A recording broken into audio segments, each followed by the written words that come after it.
In the golden light of a Kumasi morning, a line of petitioners snakes toward the Manhaya Palace, where the Asantehene, Otumfuo Ose 222, sits on the golden stool that has symbolized Ashanti authority for 3 centuries. One by one, they lay their troubles before him. A disputed farm boundary, a broken marriage, a school that needs desks. He listens not for a campaign season but for life.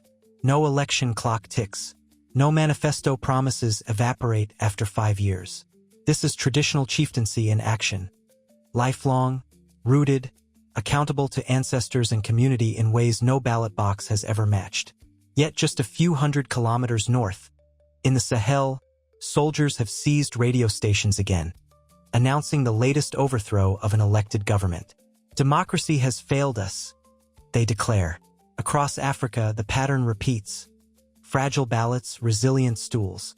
The question lingers like dust after a harmattan wind. Is the ancestral stool more stable than the imported ballot box? To understand why this tension defines the continent's search for order, we must travel back before the flags of independence fluttered over new capitals. Pre-colonial Africa was never a blank slate of tribal chaos waiting for European enlightenment.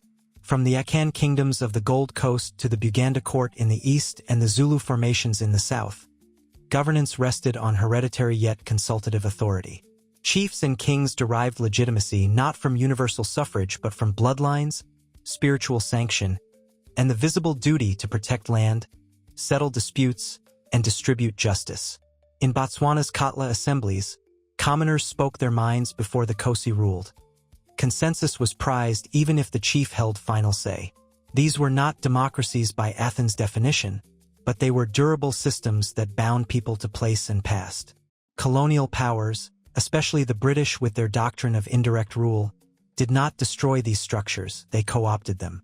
Chiefs collected taxes, kept order, and lent the occupier a veneer of local consent. But the bargain eroded legitimacy.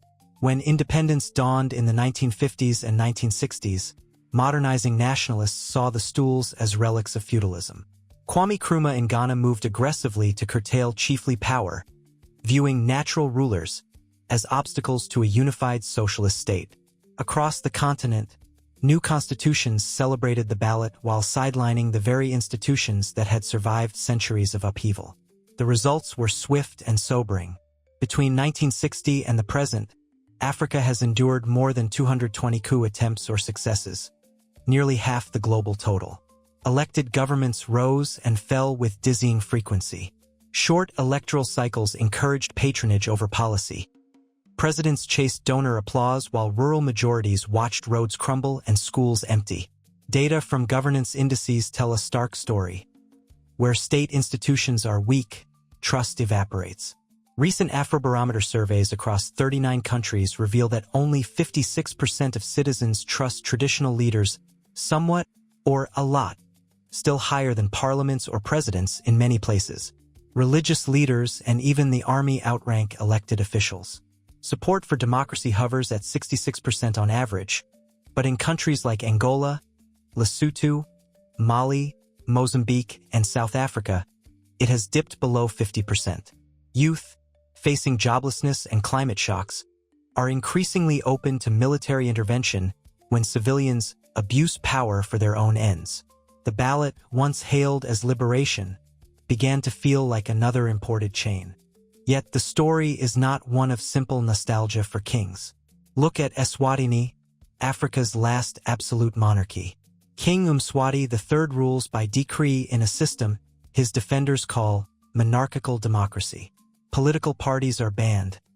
Parliament advises but does not constrain. Pro-democracy protests have been met with lethal force. Here, lifelong accountability has curdled into unaccountable privilege. The king's opulent lifestyle amid grinding poverty fuels resentment that elected presidents, however flawed, must at least pretend to court.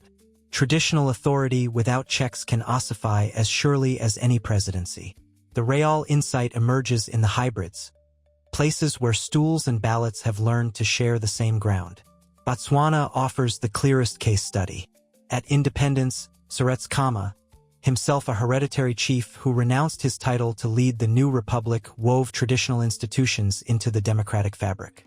The Katla became a venue for consultation between elected leaders and Kosi.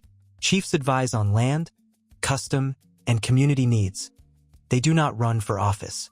The result: uninterrupted multi-party elections since 1966, low corruption by African standards, and steady growth that turned a poor protectorate into one of the continent's most stable and prosperous nations. Scholars like Kate Baldwin have documented the paradox of traditional chiefs in democratic Africa.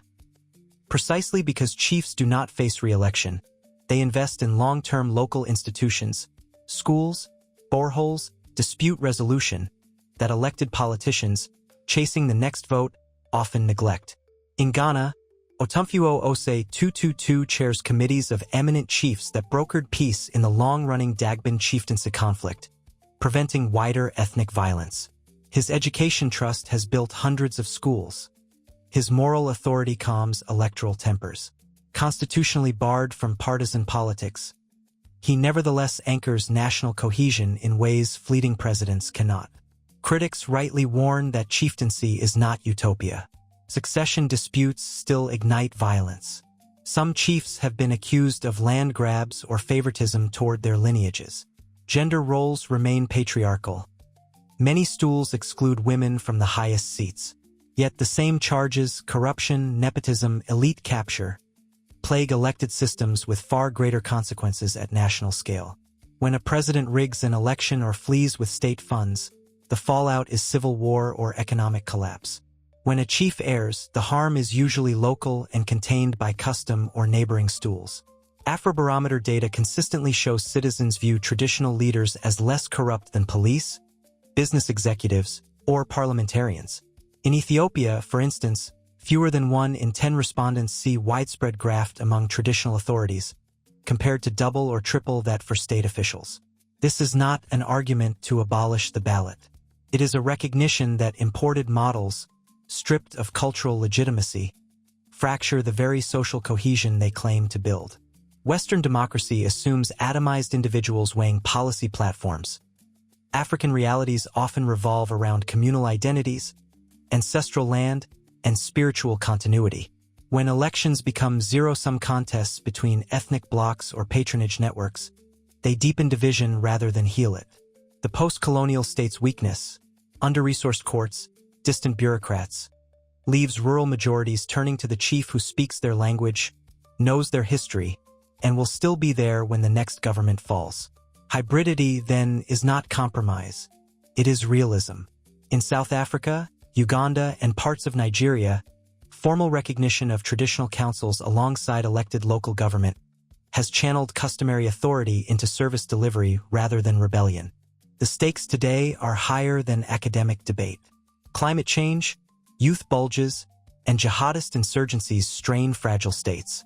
Coups in Mali, Burkina Faso, Niger, and Guinea since 2020 were sold to populations weary of democratic facades that delivered neither security nor bread. Each junta promised order. Each has struggled to deliver. Yet the pattern reveals a deeper truth. When modern governance severs itself from the legitimacy reservoirs of tradition, it invites precisely the instability it fears. The decolonization narrative must evolve. It is no longer enough to rail against colonial chains. We must ask whether the ballot box itself, designed for homogeneous nation-states in 18th century Europe, travels well to multi-ethnic, oral societies where authority has always been relational rather than contractual. The tension will not resolve by choosing one system over the other. It resolves in synthesis. Imagine governance where elected leaders handle macroeconomic policy and national security, while chiefs manage land, custom, and local justice under constitutional oversight, where Katla-style forums force presidents to listen before they legislate, where lifelong stools provide the institutional memory that four-year terms erode. Botswana and Ghana are imperfect proofs of concept. They show that ancestral stools do not compete with the ballot. They can steady it. As the sun sets over Manhaya Palace, the petitioners disperse, their grievances heard. No press conference announces victory. No opposition cries foul. Just the quiet work of continuity. In an Africa exhausted by cycles of hope and coup, perhaps the greatest stability lies not in rejecting the ballot, but in remembering that legitimacy was never invented in Westminster. It was inherited, adapted, and lived. The stool and the ballot need not be enemies. When they walk together, the continent may finally find footing that neither alone can provide. The question is no longer which is more stable. It is whether we have the wisdom to let heritage anchor the future before the next election, or the next coup sweeps it away.